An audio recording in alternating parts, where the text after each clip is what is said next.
नमस्कार मित्रों, मैं हूं डॉक्टर मनोज शर्मा और आज हम बात करेंगे अप्रैल माह कैसा रहेगा वृश्चिक लग्न वालों के लिए। लग्न की बात है, अगर आपकी ये लग्न पहला उसे अगर यहाँ पे कुंडली में 8 नंबर लिखा है तो आप वृश्चिक लग्न के व्यक्ति हैं। जिनको अपना लग्न नहीं मालूम हो एग्जैक्टली टाइम ऑफ बर्थ, वो राशि से भी देख सकते हैं। राशि थोड़ा मेंटल लेवल पे काम करती है और ये थोड़ा सा बॉडी मतलब शरीर पे है ना, ओवरऑल पर्सनैलिटी पे काम। अब यहाँ पे 8, 9, 10, 11, 12, 1 है ना, सारे एक्शन पहले अपन देख लेते हैं।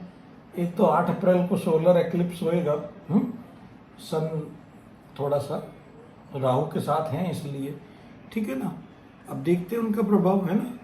कुछ बड़े लोगों पे जो है और ये जो हेड ऑफ स्टेट्स वाले हैं, ठीक है ना, और जो अपनी इंस्टीट्यूशन में टॉप पोजीशन पे हैं, उनको थोड़ा सा राहु की वजह से राहु क्योंकि माया है, थोड़ी छलावा है, थोड़ा डिस्कम्फर्ट वगैरह हो सकता है, थोड़ा सा प्रॉब्लम्स वगैरह भी हो सकती है। तो और सन का ट्रांजिट 13 अप्रैल तक यहाँ है, उसके बाद में सन आ जाएंगे एरीज में 13 अप्रैल के बाद। 13-14 संक्रांति होती है, 14 के आसपास ही सन चेंज करते हैं अपनी पोजीशन। अब ये सन आ जाएंगे एरीज में। एरीज में सन जो है ना उच्च के हो जाते हैं मेष राशि के अंदर सन, क्योंकि मार्च की राशि इनकी उच्च राशि है, तो सन इसमें उच्च राशि के हो जाएंगे। छठे भाव में उच्च राशि के होंगे। छठा भाव जो होता है रोग, ऋण, रिपु यानी शत्रुओं का, है ना, वही षड्रिपु, काम, क्रोध, मोह, मद, मत्सर्य और भी शत्रु।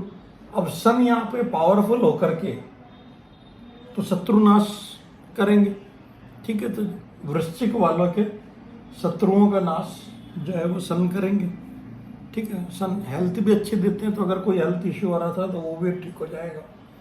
यहाँ जुपिटर है ही, जुपिटर, लेकिन अब यही प्रॉब्लम है कि यहाँ पे सैटर्न की भी जो है ना थर्ड एस्पेक्ट पड़ रहा है, और सैटर्न का थर्ड एस्पेक्ट क्या करता है, मतलब थोड़ा पराक्रम कराता है आपसे, ठीक है। सैटर्न जो है वो कर्म फलदाता है, तो आपको जो भी कर्म मिलेगा ना वो पराक्रम से मिलेगा। वीनस अभी 24 अप्रैल को यहाँ आएंगे, जब तक मेनली तो 12वें भाव में ही रहेंगे। 12वां भाव गुरु को होता है और वीनस यहाँ पे उच्च के होते हैं, तो अभी वीनस उच्च के चल रहे हैं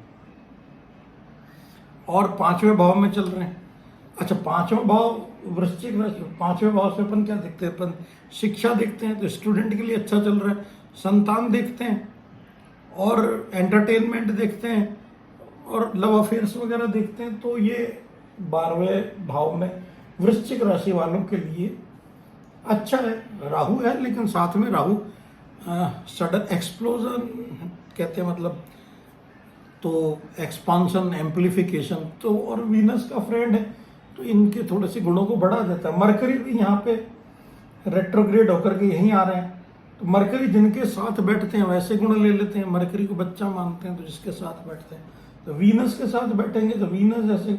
अब ये राहु, मरकरी, वीनस मेनली 13 के बाद 13वें सन निकल जाएंगे, तो ये सारे भाव। अच्छा, कि कला का भी लेते हैं अपन, लिटरेचर का भी लेते हैं, आर्ट का भी लेते हैं, काव्य का, लेखन का, ये सारे गुरु शुक्र इनके कारक भी हैं, और लेखन वगैरह से उनसे जो है वो बुद्ध उनके कारक हैं। तो इन चीज़ों के अंदर वृश्चिक वालों का इंटरेस्ट बढ़ जाएगा। या अगर वो लेखक हैं, कविता वगैरह लिखते हैं या कलाकार हैं, तो उनके लिए अच्छा समय है, ठीक है। और पंचम भाव से अपन मंत्र सिद्धि भी देखते हैं, पंचम भाव से अब संतान का भी देखते हैं। तो वृश्चिक लग्न वालों की संतान का मन कला में, लिटरेचर में, इन एक्टिविटीज़ के अंदर ज़्यादा लग सकता है, संगीत वगैरह में। तो सबसे ज़्यादा तो इसी में हो रहा है एक्शन। उसके बाद में वीनस, जुपिटर, सन 6th भाव में। 6th भाव के अपन ने बात ही कर ली थी। अब अपन जो है ना 4th हाउस। अब देखिए इनके यहाँ पे शनि अपने स्वय राशि के हैं, और शनि स्वय राशि के अगर केंद्र में हो जाए, अपनी खुद की राशि स्वराशि, मतलब शनि 10 और 11 के स्वामी होते हैं। तो ये अगर केंद्र में हो जाए तो ये सस महापुरुष नामक राजयोग बना देते। एक राजयोग है, सस मतलब थोड़ा थोड़ा शासक, पुराने जमाने में गांव का या उसका नेता। अभी चुनाव उनाव भी चल रहे हैं तो जिन लोगों का है उन लोगों का। अच्छा, शनि घर के कारक है और सामने ही देख रहे हैं 10वें भाव को, ये भी प्रसिद्धि का और कर्म का ग्रह है ना। ओवरऑल प्रोफेशन इसी से देखते हैं, प्रसिद्धि भी इसी से देखते हैं। तो जिनके हैं उनके लिए अच्छा है, नेताओं के लिए जो इलेक्शन वगैरह लड़ रहे हैं उनके लिए अच्छा है। लेकिन हाँ, मार्च 24 तक यहाँ है और मार्स थोड़ा सा, मार्स और शनि अलग अलग नेचर के हैं। मार्स इनिशिएशन है, मार्स उत्साह है, मार्स इम्पल्सिवनेस है। शनि जो है वो धीरे धीरे काम करने वाले हैं, ठीक है ना। तो और डिले, इसलिए तो दोनों में जो है वो नेचर में फर्क है, इसलिए जो है थोड़ी सी प्रॉब्लम हो सकती है। और प्रॉब्लम कहाँ हो सकती है? घर में हो सकती है, ठीक है। कर्म को तो ये दोनों ही देख रहे हैं, लेकिन हाँ थोड़ा सा घर के अंदर वृश्चिक वालों को अपने गुस्से पे कंट्रोल करना पड़ेगा, ठीक है। तो ये इनके लिए एक सलाह है। अब जरा दृष्टियों को देख लेते हैं। तो सबसे पहले शनि की दृष्टि देख लेते हैं। एक तो तीसरी दृष्टि अपन ने बात करी, यहाँ पड़ रही है 4, 5, 6, 7, 7वीं दृष्टि यहाँ पड़ रही है 8, 9, 10। तो 7वीं दृष्टि आपका कर्म, ओवरऑल कर्म बढ़ा देगी। या शनि परिश्रम के कारक है तो परिश्रम बढ़ा देगी। लग्न में पड़ रही है मतलब आपके शरीर में पड़ रही है, तो आप सारा आपका, या तो आपका कर्म बढ़ जाएंगे, मेहनत बढ़ जाएगी, है ना। मार्स की क्या होती है 1, 2, 3, 4, मार्च की चौथी दृष्टि यहाँ पड़ेगी। 5, 6, 7, 7वीं तो यहाँ पड़ेगी और 8वीं दृष्टि यहाँ पड़ेगी। इनकी 4, 7, 8 3 दृष्टियाँ होती हैं। तो ये अब मार्स मतलब गुस्सा तो है ही। हालांकि 4th चौथी दृष्टि प्रोटेक्टिव होती है, बचाव करती है घर की, लेकिन हाँ पारिवारिक थोड़ा वाद विवाद हो सकते हैं, क्योंकि मंगल वाद विवाद के भी कारक हैं। और कर्म तो बढ़ने वाला ही है सारा, मतलब जुपिटर की भी 1, 2, 3, 4, 5 यहाँ, तो 5वें भाव पे अभी वैसे सिंह की राशि है। तीनों ही ग्रह की राशियां दृष्टियां पड़ रही हैं, शनि की भी, मार्स की भी और जुपिटर की भी, और सन का घर है। तब 4 एनर्जीज जो है ना, एक तो राजा की, एक सेनापति की, एक न्यायाधीश की या प्रजा की, और एक गुरु की। अब चारों की दृष्टियां इस भाव पे आ गई, ठीक है। तो लॉट ऑफ एक्शन इनके कर्म में, ओवरऑल कर्म में, सर्विस में भी। सर्विस में वैसे ठीक रहेगा। शत्रु अगर आपके हैं तो सन 13 अप्रैल के बाद उनको शांत कर देंगे। गुरु वैसे ही अपने ज्ञान से या बुद्धि से उनको जो है ना हरा देते हैं। और इनकी जो गुरु की अपनी, और एक और दृष्टि की बात हुई तो 7, 8 और 9, 1, 2, 3, 4, 5, 6, 7, 8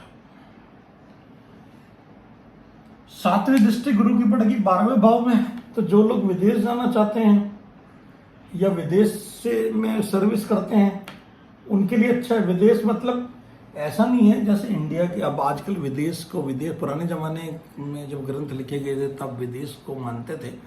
आजकल जहाँ पे भी कल्चर चेंज हो जाए, जैसे अब राजस्थान से कर्नाटक चले गए या बेंगलोर चले गए, हैदराबाद चले गए, चेन्नई चले गए, तो वो भी एक तरीके से विदेशी माना जाता है, विदेशी संस्कृति मान ली जाती है। तो सर्विस का भाव और विदेश का, तो जो विदेश में नौकरी कर रहे हैं उसके गुरु की दृष्टि में अपन ने पहले ही बात करी थी कि अमृत होता है। 5वीं दृष्टि कर्म पे भाव, कर्म आपके अच्छे हो जाएंगे सारी, है ना, सदकर्म जिसको कहते हैं। 12वां भाव मोक्ष का भी होता है और विदेश का भी होता है। विदेश में काम कर रहे हैं या आप हॉस्पिटल में काम करते हैं तो वहाँ पे भी आपको गुरु जो है वो बढ़ा देंगे। गुरु तो सभी धन के कारक और प्रसिद्धि के और सभी के कारक होते हैं ना। गुरु के तो सबसे अच्छे प्लेनेट होते हैं। और लॉयर अगर आप हैं तब भी आपके लिए अच्छा है, ठीक है।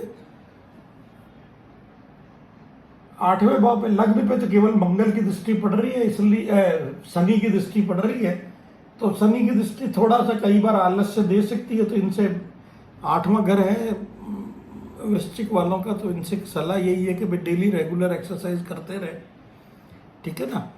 तो और स्वभाव में शनि का स्वभाव थोड़ा सा डिटैचमेंट कर देता है, मतलब तो उस चीज़ का ध्यान रखें, एक्सरसाइज करते रहेंगे तो उस चीज़ से आपको बचाव रहेगा।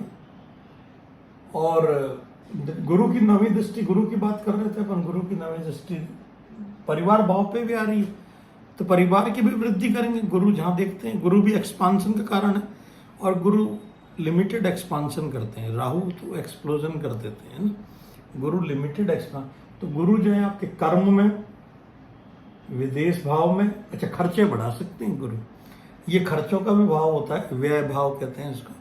तो खर्चे, लेकिन गुरु के जो खर्चे बढ़ते हैं वो धार्मिक या मांगलिक कार्यों में बढ़ते हैं, या फिर तीर्थ यात्राओं में, या विदेश यात्राओं में। और परिवार में भी धन या भोजन भी है, परिवार में धन धान्य संपत्ति सब ये गुरु देंगे। तो ओवरऑल शश महापुरुष योग बनी रहा है, वृश्चिक वालों के लिए अच्छा ही है, ठीक है। बस ये है कि घर में और परिवार में अपनी फैमिली लाइफ में ये थोड़ा वाद विवाद से बचें, ठीक है। यहाँ और मतलब कर्म क्षेत्र में भी, ठीक है, जहाँ पे आप काम कर रहे हैं सर्विस, वहाँ पे गुस्सा नहीं करें। और अगर मान लो किसी तरीके से, अब ये तो जनरल प्रेडिक्शन है, किसी का मान लो कोई ग्रह पीड़ित है या कोई अफ्लिक्टेड है सन मार्स या कुछ और, तो परिणाम थोड़े बदल सकते हैं, सभी के लिए एक जैसे आए जरूरी नहीं है। अब शनि यहाँ पे महापुरुष राय को बना रहे हैं शनि, लेकिन अगर आपकी कुंडली में कारक नहीं है या एफ्लिक्टेड है, किसी से पीड़ित हैं, तो फिर वो योग नहीं देंगे, ठीक है ना। तो ये है। और अगर अब इनको अगर कोई प्रॉब्लम है तो एक तो मंगल की राशि, हनुमान जी की शरण में जाए, हनुमान चालीसा वगैरह का पाठ करें, या गुरु की शरण में जाए, या नहीं तो कृष्ण जी को कृष्णम वंदे जगत गुरु, या विष्णु जी, या फिर शिव जी। और 4 नंबर राशि वैसे माता की होती है, चंद्रमा की होती है। भगवान चंद्र को शिव को माथे पे धारण करते हैं, तो शिव भगवान शिव मौली, वो चंद्रमौली भी कहते हैं, तो उनकी उपासना कर सकते हैं, माता की उपासना कर सकते हैं, माता की सेवा कर सकते हैं, ठीक है ना। तो ये वृश्चिक लग्न वालों के लिए है। मिलते हैं फिर। अगर आपको ये वीडियो पसंद आया तो please like, share and subscribe. Thanks.